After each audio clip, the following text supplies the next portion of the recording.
อยากให้เจ้ารู้สึกว่าโชคดีที่สุดที่มีอาย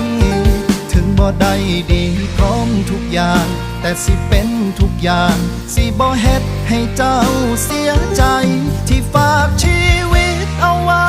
กับผู้ชายปอนอย่างข้ามคำคนเว้าใสพาสู่พายางจนหัวเส้นชัยมั่นใจ